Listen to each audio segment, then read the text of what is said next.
I'm going to spend 2 months living in Portugal and then a month in Italy and really just immerse myself in living there in the culture and seeing what is it like to live there versus when you're a tourist. Hey, everybody. Thanks for joining us again for another episode of the Alex Hayes podcast. I am Alex Hayes. With me today is a special guest, Natalie Schneider.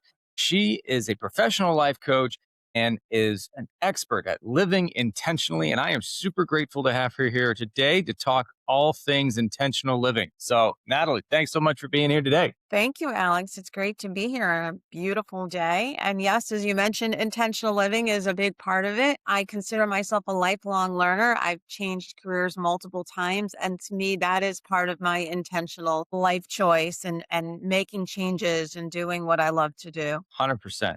So, with that, you just mentioned to me that off camera that you were about to embark on a multiple month adventure across Europe. I want to talk to you about that because that piqued my interest. What's going on? Yeah, absolutely. So I have decided that I want to live in Europe. I've traveled to Europe before. I lived with a family in France when I was 16 for a month. That helped me really learn the French language and immerse in the culture. That was just a month. So I've decided at this point, with having less responsibilities, I can take off and do this with my laptop.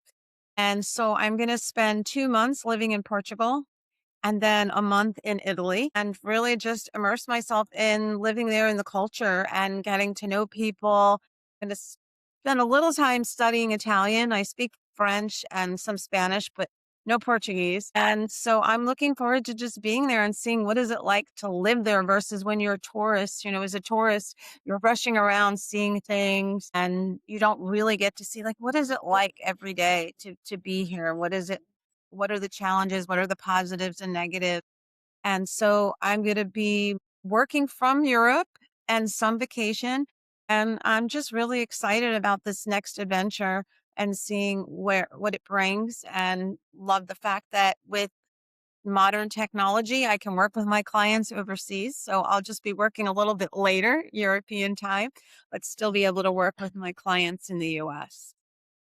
I Yeah. love that. And fits it fits so well into, again, just being intentional with your time and the life that you want to live, right? We only get so much time here, and it's important that the experiences that you want to have, that you be intentional about going after them. And I very much appreciate you doing that because one of the things that my family, my wife and I decided was we wanted to be full-time travelers, full-time RV livers, right? So we've been traveling in our camper full-time for just over 3 years, and it's the same. I love that same mentality of just, hey, we have 5 kids. We wanted to be able to share this time with them.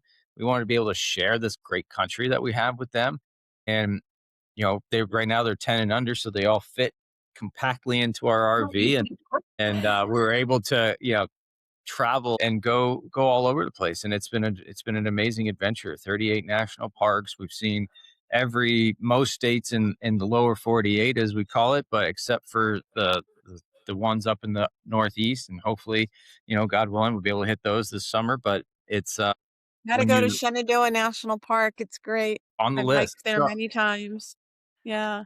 Yeah. Well, I love the fact that you're doing this with your kids. Part of why I have that freedom flexibility is, both of my parents have passed away now. And so I said, okay, what's your next adventure? How do you want to live your life? And I feel like, okay, now I can go live overseas and not worry about my parents and just enjoy that experience. I think a lot of Americans don't leave the US and they miss out on seeing different cultures, different food, and just having that great experience. And I think your kids are never going to forget the experience you've given them traveling all over the country. Yeah, I'm so curious to hear conversations of my adult children when they get there and talking about how do they actually remember this experience like that. I'm really curious to hear those conversations when they're going to come up later because I'm going to have such a different vantage point, right? I'm going to be, my wife and I, we're building a business. We've got all these other things going on in our minds, and we're doing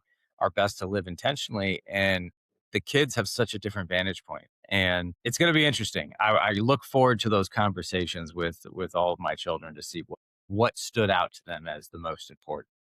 So, I think that that will make them more grounded individuals and not afraid of change because you expose that to them at a younger age. So, change, living in a different place, changing careers, they're going to be more open, I think, because they've seen more of the country. So, that'll be a really interesting experience as they get older. Yeah. yeah, for sure, for sure. Super excited about that.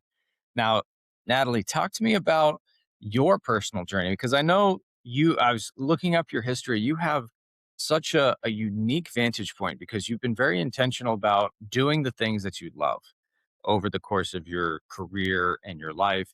One of the things that stood out to me was that you were really loved French pastry. And maybe that's a part of why you want to have this little journey over in Europe. I'm not sure. Maybe you can expand on that a little bit more if you like. But I want to kind of dig a little bit into that part of your life of working not just as a hobbyist, but actually working in the industry and doing something that was really inspiring to you. Yeah, absolutely.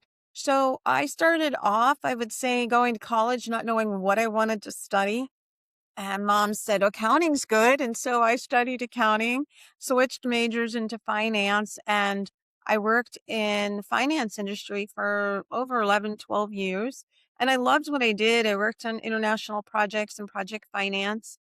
But there was a part of me inside that kept saying, there's something else. I don't want to crunch numbers forever.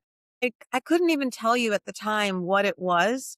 And when I told people I was leaving the financial world, they thought I was crazy. And they said, but you get to travel so much with work and you love to travel. What are you going to do if you're not traveling? And I said, well, I'm still going to travel personally. It just won't be part of my work and my career in finance, but I'm always going to travel. And that has been the case throughout my whole life. And so I was searching for different careers and trying to figure out what was going to be next. And as I've come to realize now, I call it I'm a lifelong learner. And there are lots of us out there where we've switched careers 3 or 4 times.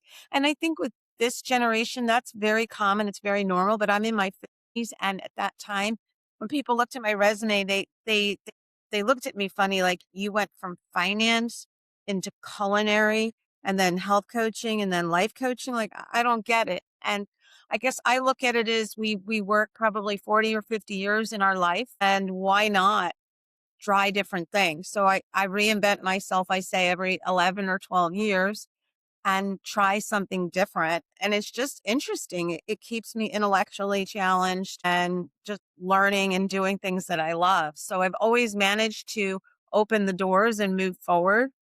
I'll share with you a little bit. You mentioned French pastry. So I did a brief stint in culinary.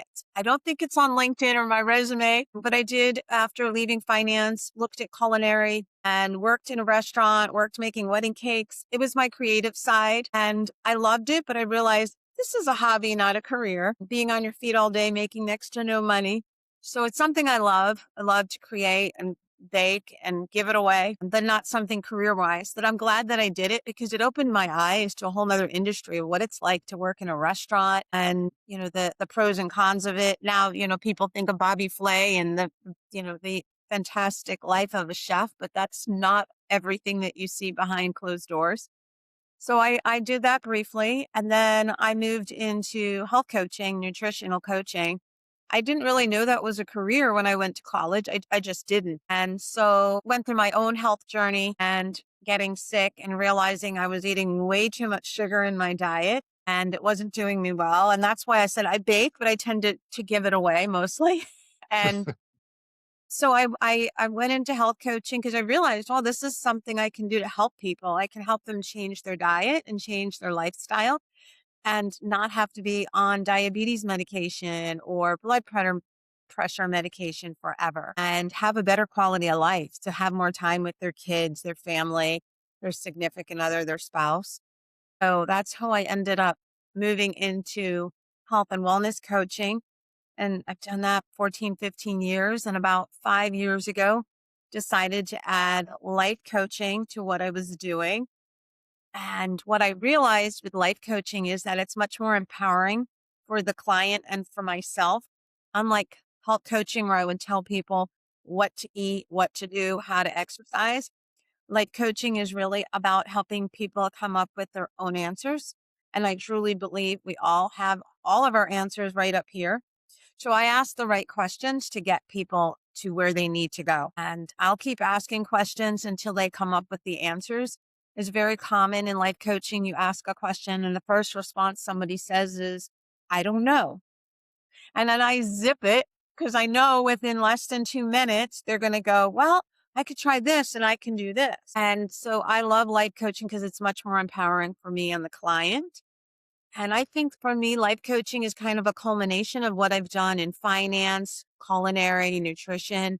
It's combining all of my skills and helping people ultimately get to where they want to be, which, most of us want time freedom, financial freedom. And that's how I look at it is what do you want to create in your life? What do you want your life to look like? Like you and your wife, you want to be digital nomads and travel around and have experiences and still have a successful business. You can do that.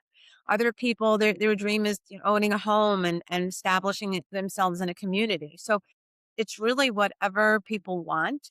And I think the fact that I've changed careers and I've reevaluated my life and said, okay, what's next peop helps me do that with my clients and with people and creating ultimately what they want.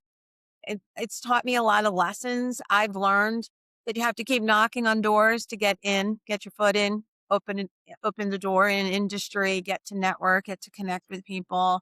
And I think that's a lot of what life is. So it's really been an interesting experience for me. And I love the fact that I've tried so many different things and I've been successful in them. So people ask, did you leave because you hated it? No, it was time for me to try something new. And I think I'm good for now. I don't think I'm switching careers in 10 years, but I've enjoyed the journey. Yeah. No, it sounds like it, and it is. i- it's a journey of introspection and reflection of what it is that you want, what brings you joy, right? What's the direction that you want your life? What's the story of your life that you want to tell when everything's done, right? Because I mean, we only get so much time. I think we already mentioned this already, but it is so important to remember that we only get so much time to live. And if you're not intentional about how you spend it, it will disappear because time is the only thing that you cannot save. You can always Yeah. save dollars, you can always save and store stuff and physical thing, but time is the only currency that disappears, and it's always leaving, always leaving. And if you're not intentional about how you spend it and where you put it and you channel it, it's going to end up spilling all over the ground and it's going to be wasted. So I think the story of your journey is super intentional, and I love that. I Yeah. want to go back and talk a little bit about this because this is something that I've had to deal with in my personal life is the issue of weight, right? Here in America, I forget the stats, right? It's like ridiculous. So you probably know more than I do, but I think it's something like 70% of us are all at least Or obese. obese. Yeah. Yeah, yeah, it's insane. Overweight or obese, I should say. Overweight is yeah, I was super, obese probably about 8 months ago, and I had to try to get my health back in order, and I lost 45 pounds, and that was super hard, and it took so long to do it, but I wanted to ask you how much being overweight affects somebody's mental state and capacity? Like, what do you is there a correlation there between somebody's mental state and their physical well-being? Yeah. And before I answer that, though, there was one thing I wanted to just go back to when you were talking about how valuable time is Sure. and to not forget that. So, what I think happens is a lot of people get caught up in fear. And the fear of if I quit my corporate job and start a business, what will happen? If I move out of this state because I don't want to live in Florida or Texas anymore, what's going to happen? How will I make friends? How will I have a community? And so I think so many people get caught up in fear. And so they don't live their life and enjoy their time. And one of the things I do is to help people work through that fear. We talk about what's the worst case scenario that will happen. And when we talk it through, they oftentimes realize their fear is irrational. You're not going to end up with zero friends. You're not going to end up homeless. You have resources, right? I mean, God forbid you moved in with your parents or with friends. So it's not allowing fear to overtake you. And I think that's really a valuable lesson that I've learned in all of my career changes. And I've moved from Maryland to New York, New York City to Florida, and just not letting the fear overtake me. So I did want to just bring that up when you talked about value of time. Yeah, let's stay on that actually for a little bit longer. We can come back to the other question, but let's stay on that Okay. one because I think it is super important.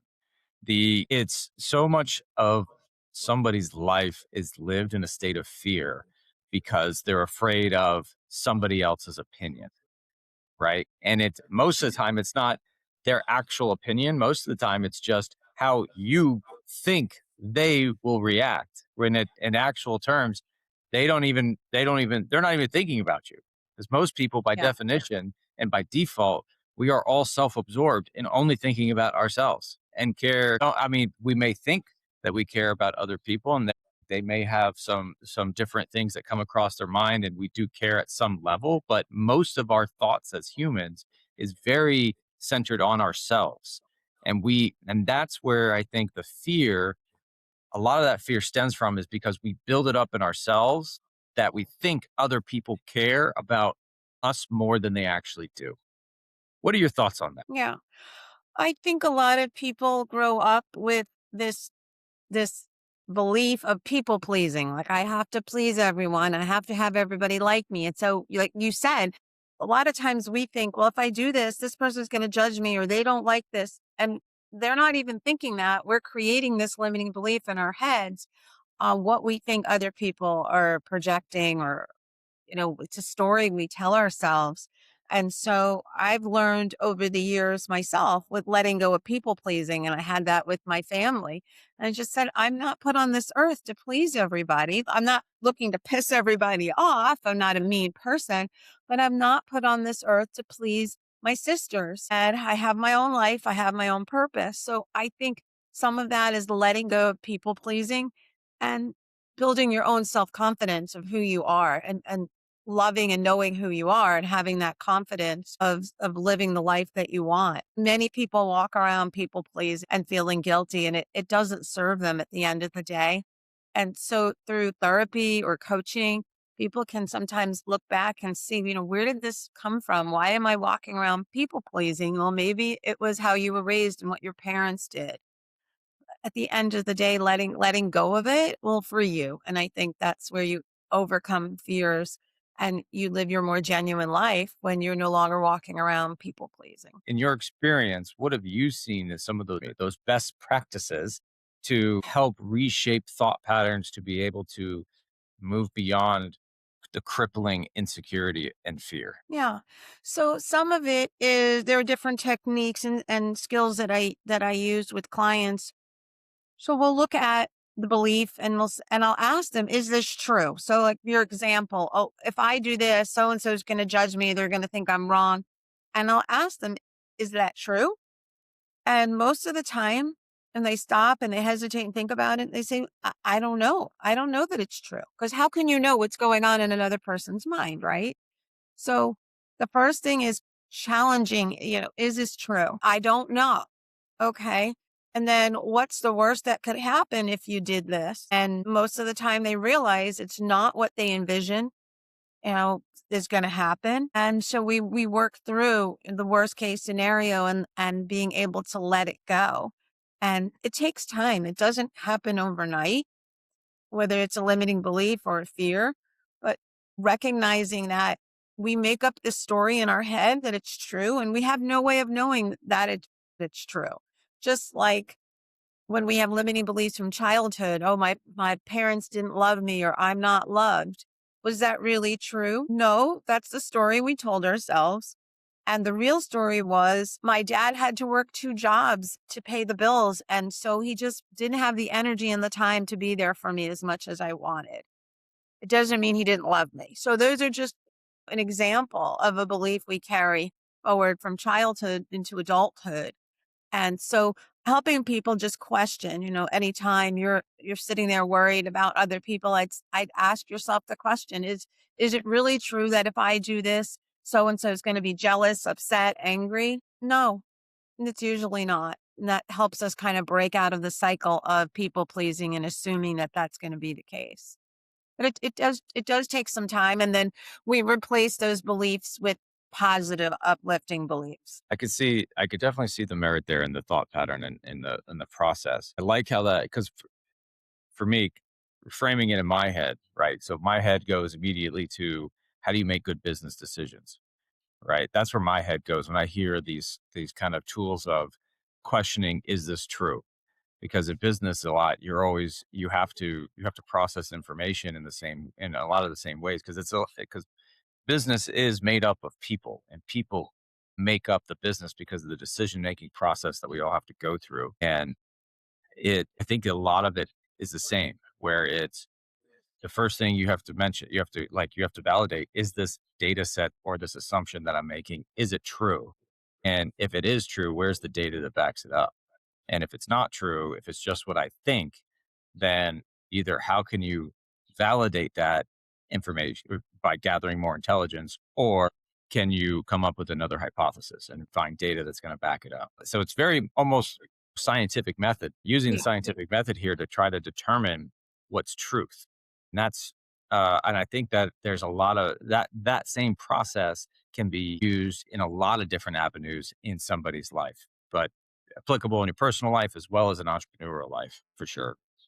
Yeah, and I think though, as you pointed out though, with business and entrepreneurial pursuits, we're looking at more data. We're looking at, what's out there instead of just what we think in our head. We can prove it or disprove it. So maybe it makes the decision process a little bit easier. On the personal side, it's the story that we're telling ourselves that we need to change. But on Yeah. the business side, yeah, you don't want to get caught up in analysis paralysis, but you want to look at the data and make a good decision instead of, well, this is what I want to do versus this isn't a great decision for the company. Yep. Yeah. I'm with you. I'm with you there. So Yeah. now let's go back to to the weight question, because this is something that again that I've struggled with personally over, maybe some of the last 10 years in particular. But talk to us about how much you've seen that somebody's physical obeseness or of being overweight affects somebody's mental state and mental capacity. Like, is there a correlation here? Is this more fiction that we see on social media that no, there's no correlation, or yes, there is correlation? And then if there is some data there, talk to us about what are the effects of being overweight. Yeah. Well, I think we live in a society where being thin is valued. You still look at the models, the magazines, they're all very thin, somewhat anorexic.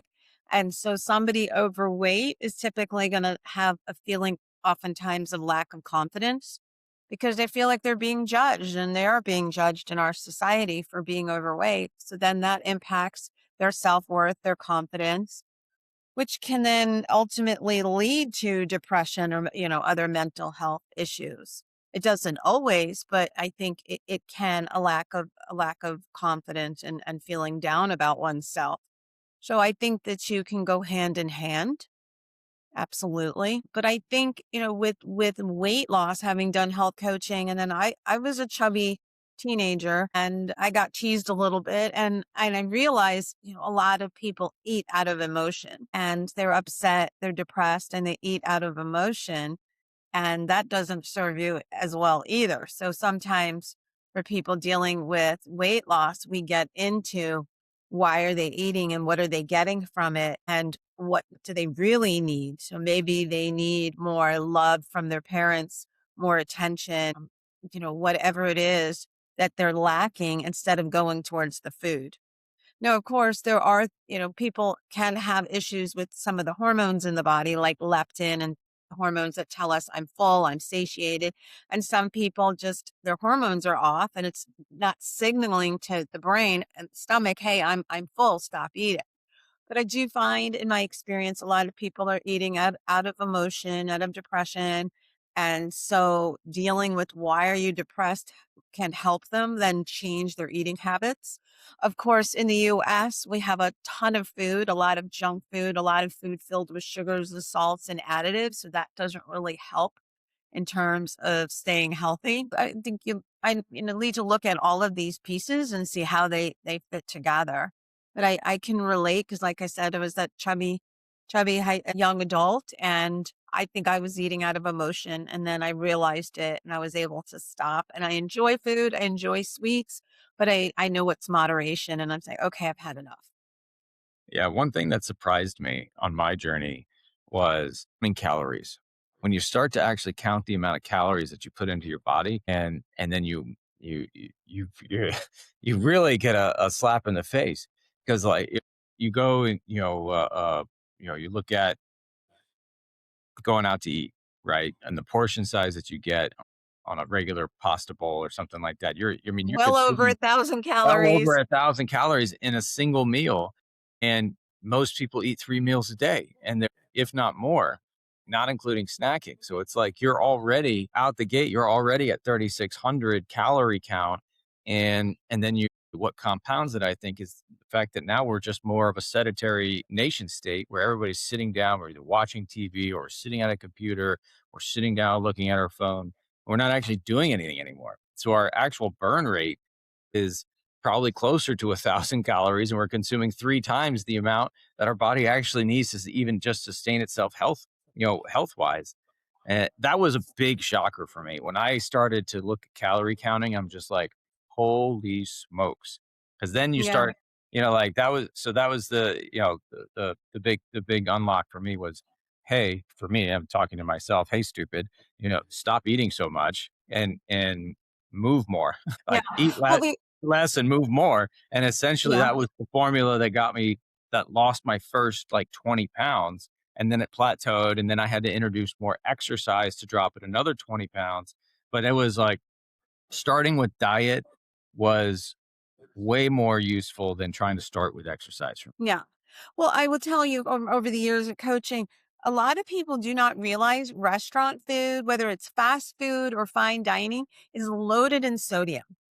So then you're thirsty and then you drink more. So you drink more wine or beer or soda. So it compounds the problem with all the sodium that is in restaurant food and all the fat. They cook steaks in butter. Tastes great, but there's more fat, more calories. So restaurant food is not always your friend if you're trying to watch your weight.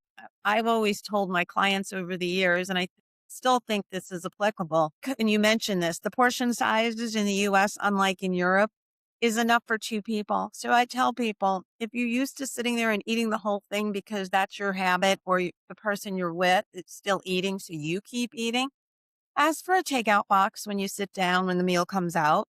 Cut it in half, stick it in the takeout box. You're less likely to eat that whole portion if it's not sitting on the plate and you in front of you while everybody else is still eating. And then you've given your stomach time to catch up with the brain to say, you know what, I'm actually full. I don't need to eat that whole other half a steak or whatever you ordered. And it'll be still very delicious tomorrow when you have it for lunch as leftovers. But we are in the habit of eating everything on our plate in the restaurant, and then that doesn't serve us as well. So cutting that portion in half, or I have friends, married couple, and they share an entree and one appetizer, and that's enough food. So I think it's retraining ourselves to recognize just because the food is on the plate doesn't mean you need to eat all of the food. Yeah. No, I agree with that, and I want to add to this too because this is something else that's applicable in other areas of life I found is your ability to sustain discomfort. And I want to ask you this because in my experience, the times that I've grown the most as a person is when I was able to accept being uncomfortable or even being in pain in some instances, right? Like good examples working out. When you work out, yeah, you're getting that hit, that immediate release of the dopamines, but then your body is sore, you're in pain, right? But it's a good type of pain to go through and grow as a person because you're building your body, right? Same with Mhm. building your mind. You're doing hard things, learning new skills, having hard conversations over and over again. You're like repeatedly doing things that are difficult to help grow and flex those muscles of being uncomfortable. I've always found that I've grown more in discomfort than I have in being comfortable. Same was through weight loss. When you're going through this weight loss journey, there's every day there's a certain level of being uncomfortable because especially in the beginning, you start to feel, oh, I'm still hungry. Oh, I'm still hungry. But how important is it for people to embrace being uncomfortable in life? I think it's something that we all go through. And if we don't fight it, then we recognize, as you've said, that it's really our friend because it's pushed us over over the bridge or to the next level of where we need to go. But most people, they seek pleasure, not pain. So it becomes hard to recognize that it's ultimately getting you to where you need to be. So you shared with your weight loss journey. And I would say for me, like switching careers, there were times when I'd reach out to people and make phone calls to get the door open so I could move forward into the next career. And I didn't love making those calls. It felt uncomfortable to me. But in retrospect, I looked at it and I said, I opened that door and that's how I got into this field or that job or that connection. So at the time, at the moment, it was uncomfortable. I was not loving it. But like you've said, I think it's necessary. And if you take it from a growth mindset instead of a fixed mindset, you realize that ultimately it's going to get you to where you need to be.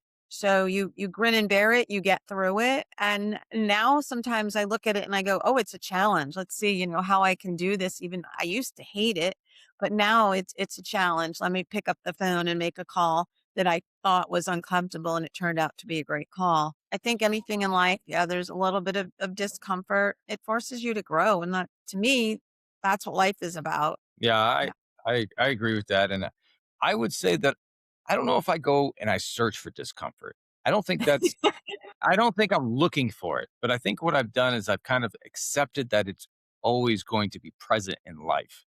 And Yes. I think for me, that's been a big personally, it's been a big unlock because just like you, right? I went to sea, I changed career, call it midlife, right? I was 12 years at sea. It was a merchant mariner. I retired at captain rank. Very good career path. Very good job for the first decade plus of my life. Very happy to have those experiences that taught me a lot about leadership and growth and how to get things done that need to get done when nobody else is saving you, right? So a lot of really great lessons I took from that. And then I decided to try to jump into being an entrepreneur, and I had no idea anything about business. And I started like nothing. I was an ops guy all the way, hated people with business. Like I was totally the opposite of the guy that thought he was going to have his own career, his own business one day. And then I'm jumping into this and trying to figure all this out. And it's been one difficult thing after the next. It feels like you're beating your head against the wall every day trying to make something work. So I say that because now, plus years later into this entrepreneurship journey, now we're at a point where we're kind of like maybe a little numb to the pain of continuing to move forward in business and in life. But it's like, it's just this constant beating that the beating of the head maybe has a little bit of callus on the forehead. Like we've got the callus is starting to build up on the forehead and we feel ourselves a little stronger and a little bit more in capacity because of all the things that we've done. And when you're going through the hard stuff, it's so easy to forget how far you've actually come, right? When you just look back, Breaking It's breaking through. So it's like sitting you said, it's not that you're seeking it out, that you know it's a part of life and and you get through it. And I think that's also the mindset change. And some people get it and others don't. Life doesn't have to be difficult, but it doesn't mean everything's going to be easy. And if you can just accept that, then you move through it and you do what you have to do and you come out on the other side. And that's, it's clear that's what you've done, whether it's the weight loss or growing your business. You just, there's challenges and you work through it. You find the resources to. absolutely. I wanted to ask you, what are some of the main problem sets that your clientele today in your coaching businesses?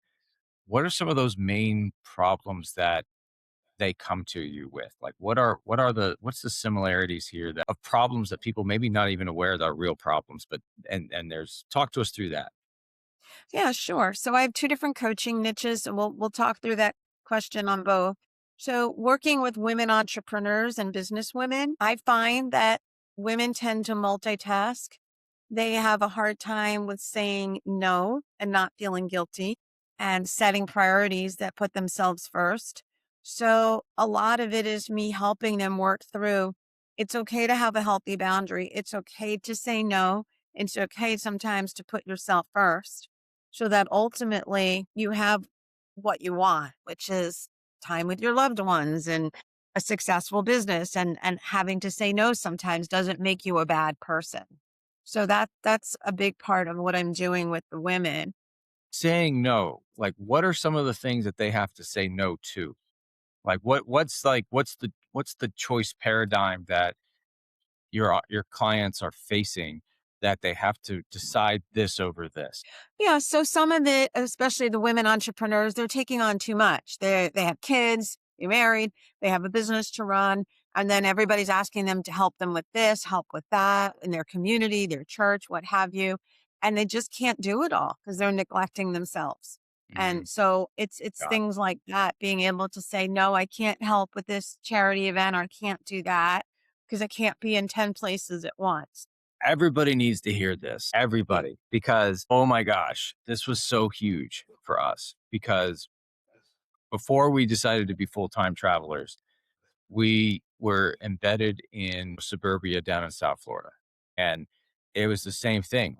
My wife was part of a mommy group over here and a homeschool group over here and the church group over there. And then there's another group over here. And then we had the friends group over here. And everybody had different events. And it was all as everything was always about just going and getting to the next event. And it's like, I got to help with this. And I got to take down that. And then you got to get home. And then now you got to cook. And now you got to, or you got to, prepare, get the kids to bed. Or they got to get, now you got to homeschool. It's like there's so much pressure, I think, on especially mothers to do everything. And I 100% agree that we need to, as a society, probably tone it down of what's most important and still make priority for, friends are important, but is it the most important? Do you always have to show up to these different events? Right. Do you pick and choose? What can I do? What do I want? We started off our conversation about an intentional life. And so part of that is, what is it that you want? And it's okay. It doesn't make you a bad person if you say no. It's just you're living your intentional life and what you want. And our priorities change over time. So you might have more time when your kids are a little older and you say, okay, I can do these events or organizations that people have asked me to get involved with. So it will change over time, definitely. But I think, it's being okay with saying no and not feeling guilty is a big part of it. And some extra context too. I feel that since we left and started traveling full time, even though our day to day may be more involved because we're literally moving our living quarters every so often, and we're still homeschooling, we're building a business. Like we feel like we're busier now than we were before, but we are more intentional now, and our marriage is gone to a different level of closeness, which is super interesting because I thought I had a good marriage. Like I before I was not unhappy. Jen and I weren't fighting. But it was almost turning into a cohabitation because of all the other things that were vying for our attention. And all of them were good things. I'm not saying any of the stuff that she was doing was bad or not good for her, but if you're not intentional about protecting the marriage, that's when the what I think is called, like I call it the drift. Like you start to drift apart, and that's where I see as a pattern of people that are super happy in their marriage. They always are intentional about protecting their family nucleus.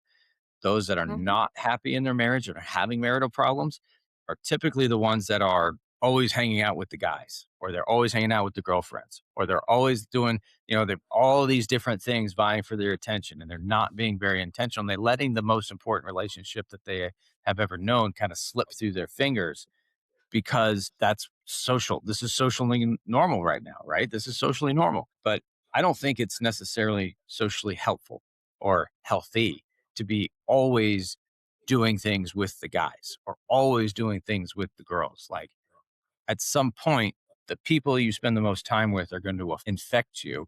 It could be in a good way or a bad way, but it depends on who you're hanging out with. But you're always, if you're investing heavily into your marriage partner, I don't see any downside to it. No, most people got married because you fell in love with someone. So, you want to grow together, you want to be together. So, absolutely, that should be a priority. And so, when we have these conversations as I'm coaching someone, it does come up. What is your priority? Are you making time for each other? And it's usually because they've taken on too many other things and can't say no to other people that it impacts their marriage, their kids, their health, all of that. So, sometimes they have to learn to create those healthy boundaries of just saying no so that the priorities are really of what you can focus on. So yeah, I agree. They impact so many areas. They all overlap and interconnect. And so we have to sit down and look at what can you change and what can you let go of for now. And that doesn't mean next year and 5 years you can't come back and say, okay, now I have time. This is something I want to do. So yeah, it evolves. It definitely evolves. And then for my other coaching niche and what you were talking about, like what's the intentionality there? So I'm working with business owners selling their businesses and helping them come up with what their life is going to look like after they sell the business. And that's very intentional because these business owners, their whole life has been focused on their business. Their purpose is their business. And now they're starting almost with a clean slate and they're not sure what that's going to look like and who they are if they're not their business. So I'm really helping them get in touch with what do you want it to look like? Worked so hard your whole life and you got the money you wanted for selling the business. And what is that going to look like now? Maybe you don't want to live where you've been living forever and you want to move. Maybe you want to live closer to your kids or grandkids. Maybe you want to start a charity or foundation to help others. And so it's a very intentional process to come up with a life plan. And we look at all the different areas. So we look at legacy, we look at health, we look at intellectual pursuits, being on a board of directors, mentoring young entrepreneurs. We look at hobbies and interests. I hear from people all the time, I'm just going to play golf every day. And I'm thinking, yeah, you're going to be bored. And so let's look at some other hobbies and interests for you to pursue. Yeah. And so it is a very intentional process in coming up with the new life plan for them. And it's to me, it's fun. I don't think retirement should be boring. There's so much out there to do. And there's so many organizations that can use your expertise and your support. So there's really no need to be sitting on the couch every day bored.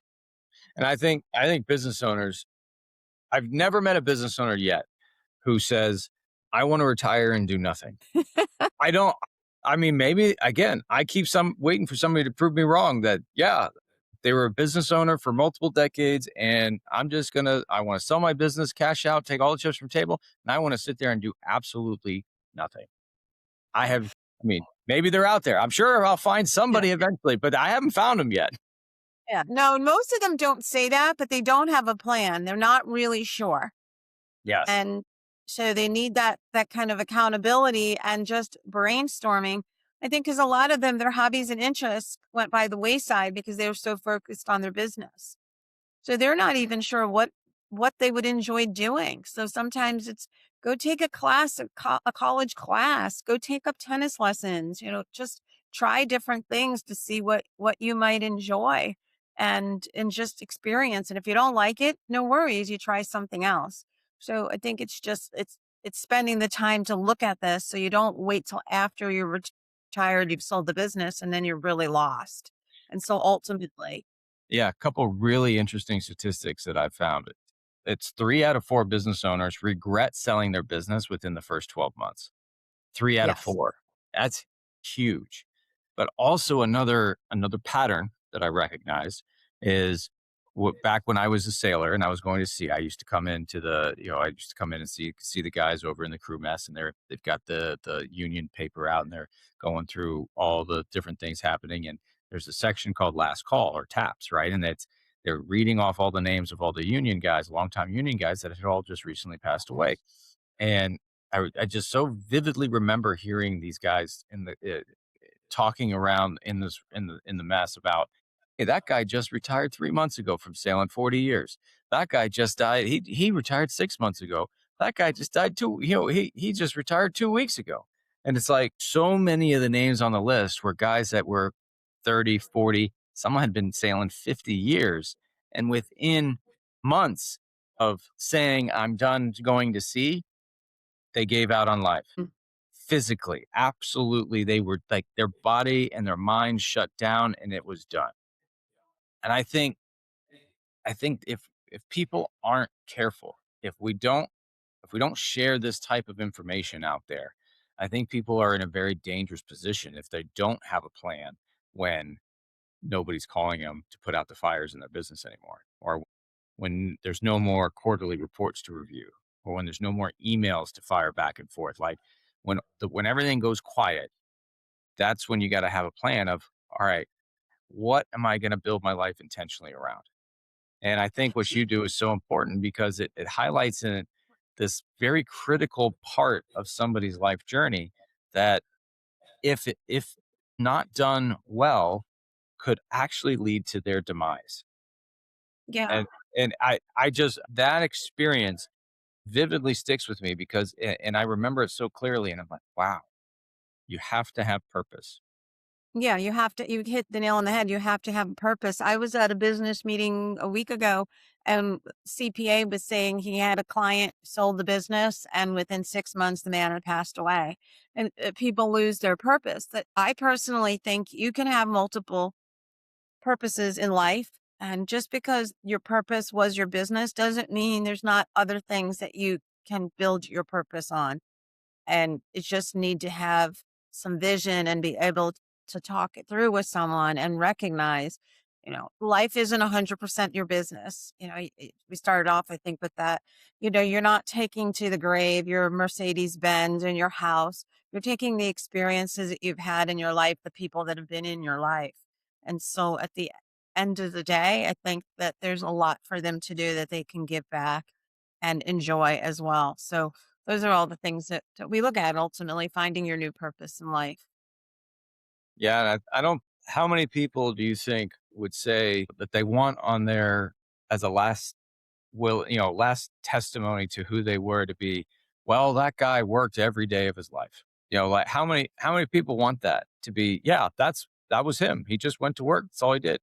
Like there that he was really good at this. Like okay, Yeah. but what Usually we want people to remember us by how we made them feel, right? Connected, loved, supported.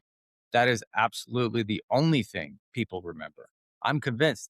Doesn't matter how good of a carpenter you are or how good of a contractor or plumber, electric, like all people are going to remember when you're gone, how you made them feel. Did they feel taken care of? Did they feel like you didn't care about them? Did they feel like that you were indifferent?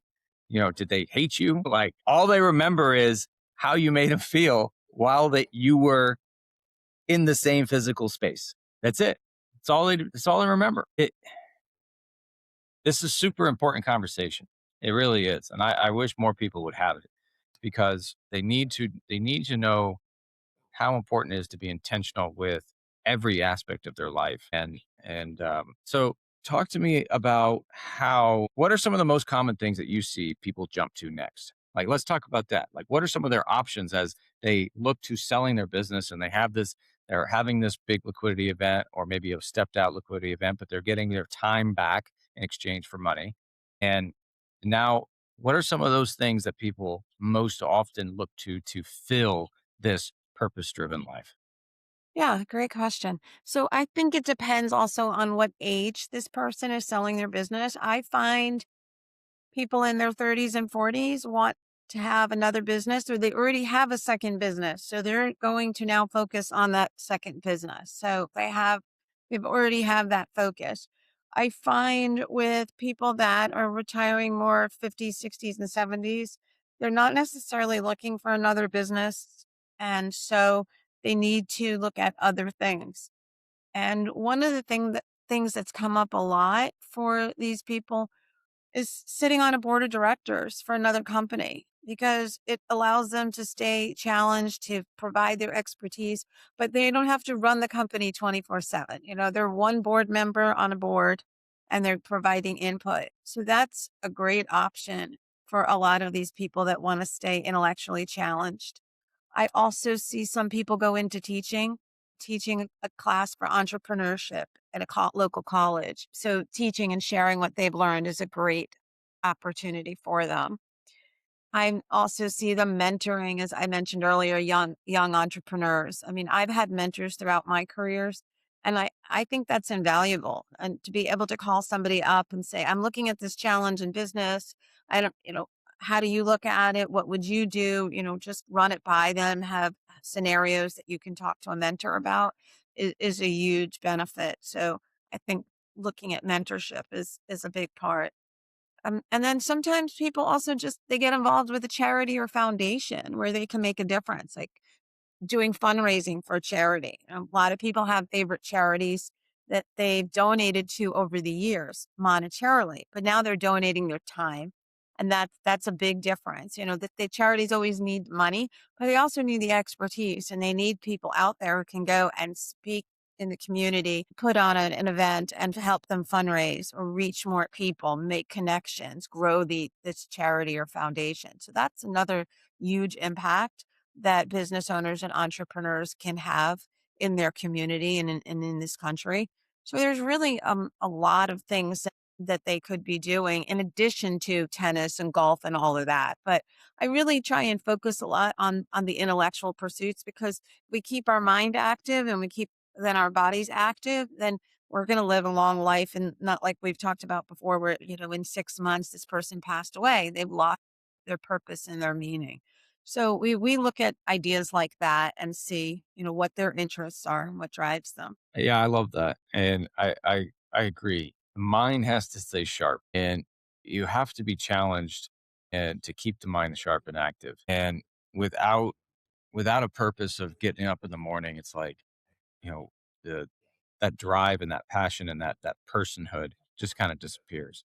So I love how you help people kind of rearrange their thoughts in a way that they can see this is you know what, this I really did have an interest in this, let me see what that's about, or I really did have an interest over here helping this person out. uh, as a society, I think we need to get back to a healthy balance of listening and respecting our elders. And what I mean by that is I see we grew up as millennials, we grew up with the Disney generation, right? Every movie was and that Disney always put out was about how the kids always know what's right and the parents are just these goofballs that you just kind of like, oh, you don't know what's best for me. You don't know what's best for me, all this kind of stuff. And uh, I I feel like that my generation as millennials was given a huge disservice because we didn't pay our parents weren't able to pay close attention to the messaging that we were being fed as we were growing up. Hmm. And now I think our generation, not that Disney's the sole blame, right, for where we're at, right? I'm not blaming Disney for the world events, but I'm saying that that message was not healthy because I feel like that robbed us of the ability to look to our elders for wisdom, for advice. Prior generations and cultures, the elders were considered sacred, like they were sages because of how much life they lived. They actually seen how many winners, like they learned all this stuff from just Mhm. experience. And when we dismiss those that have gone before us and treaded the path and trailblazed the path for us to follow, when we dismiss them out of turn, we're losing all that experience. And I feel like that's a huge loss for America when we don't look to our elders for the wisdom and advice and experiences that and the stories that they have to tell. When we don't listen to them, we end up forgetting where we've come from and we end up repeating the same lessons, or worse, we end up creating new problems that didn't even need to exist in the first place. So I feel like this is a huge benefit to have business owners in particular get plugged in mentorship programs or sit on board of directors or help with charities and really invest in the next generations coming up, because I feel like that's how humans were designed. Like we're designed for this. And this feels right as the right fit, right? Not trying to be something that you're not, but embracing the stage of life that you're in. Yeah, but again, it doesn't have to be boring and it doesn't have, it's just the next stage. Exactly. And just like we talked about, being a lifelong learner, there's opportunities for them too. Maybe you never had the time to do painting or ceramics or ice skating or whatever, you just never had the time. And now you Now you have the time, so why not explore a new hobby or an interest and see, a lot of people have a creative side that they've never explored because they were running their business. Yeah, there's a lot of opportunity out there. And bringing it full circle back to where we kind of started this whole conversation of traveling, I feel like there's no greater thing that people can do to help them spark creativity than to travel. I'm convinced 100% that some of the most creative people on the planet are people that travel. It Yeah. is so important, I think. Yeah. Well, it opened my eyes, as I said, at 16, just to see how people live differently, yet they're similar, and just attitudes and what their values are. So it definitely opens up your worldview when you have that opportunity to travel. In our country too, people in the Midwest different than people in the Northeast, and at the end of the day, we're all human beings, right? Having a human experience. So I think that the traveling is great. I'm looking forward to mine this year. Well, you're gonna have to keep us updated on how your adventures are going over there because I think you being able to live somewhere is different than, like you're saying, a tourist attraction, right? You're not just going there for a day to see the tourist attraction. You're actually spending time there and immersing yourself in a culture that is foreign than here. So I think that's an amazing experience. I wish more people would do that because I feel like if more people did that, we would have way more acceptance of a lot of other people, right? Rather than being in our own little micro bubbles of, this is the only thing that I know because this is my 12 square blocks, right? I don't go anywhere else. So everything, and most of the time, it's not even the problems that we're worried about. It's really what the media is telling us what we should be worried about. That most real people have no real interest in being worried about it. Exactly. That's been my experience. So yeah, keep us posted on your journey. I wanna know, I wanna follow along because I think that'd be awesome. So, Natalie, as we kind of wrap up this segment, tell people where they can find you at. Sure. So I have two websites. The first one is amazing-transition.com for coaching for women. And then for business owners selling their business, men or women or both, it's exittransitions.com. And I'm also on LinkedIn, as you mentioned. So if you want to read some of my newsletters or articles, I'm happy to share those as well. And thank you, Alex. This has been fun, interesting conversation. Yeah, likewise. No, I've really appreciated you, giving your time so generously here and sharing your wisdom and knowledge with the world. So, appreciate you being here, Natalie, and thanks everybody for watching. We'll see you next time.